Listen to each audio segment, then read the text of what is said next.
আসসালামু আলাইকুম ওয়া রাহমাতুল্লাহি ওয়া বারাকাতুহু।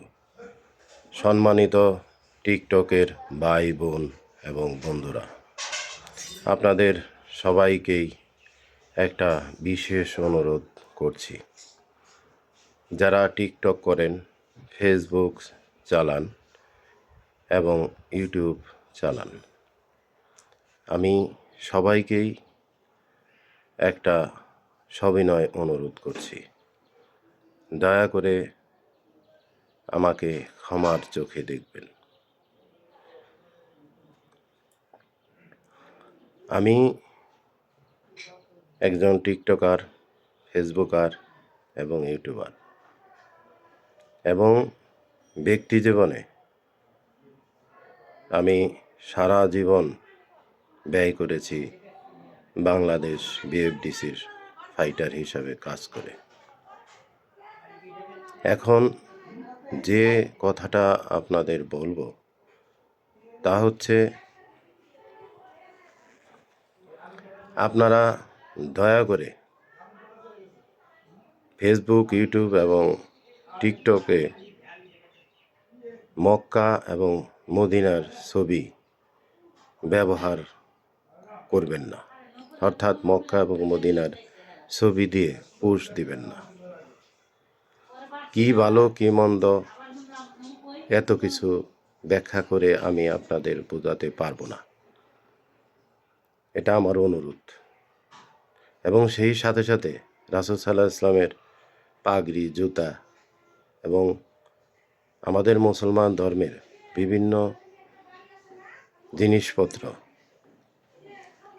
বাড়ি, হযরত মা ফাতেমা রাদিয়াল্লাহু আনহার বাড়ি এবং রাসূল সাল্লাল্লাহু আলাইহি ওয়াসাল্লামের রওজা শরীফ, এরকম অনেক কিছু আমি দেখি ফেসবুক, টিকটকে এবং হয়তো ইউটিউবেও।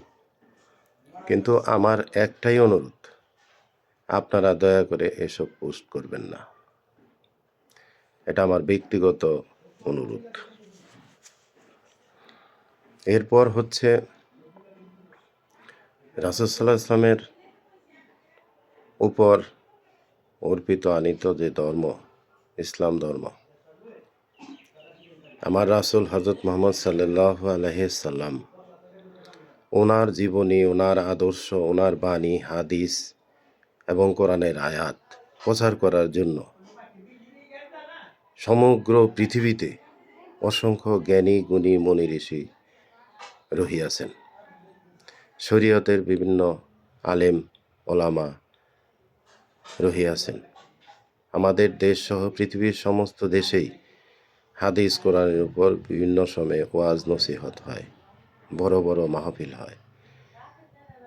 ওই সমস্ত স্থানে যদি আমাদের ধর্মটা প্রচার হয়, আমি এটাকেই সম্মানের মনে করি। অনুগ্রহপূর্বক এই সমস্ত পোস্ট করা থেকে আপনারা যদি বিরত থাকেন, আমি ব্যক্তিগতভাবে আন্তরিকভাবে খুশি থাকব। অনুগ্রহপূর্বক আমার কথার ভুল ত্রুটি ধরবেন না। আপনারা দয়া করে আমাকে ক্ষমা করবেন। পোস্ট করার মতো এই পৃথিবীতে অনেক কিছু আছে, যা খুশি তাই পোস্ট করুন, আমার কোনো দ্বিমত নাই। কিন্তু দয়া করে এই সমস্ত পোস্ট আপনারা কেউ করবেন না, এটা আপনাদের কাছে আমার অনুরোধ।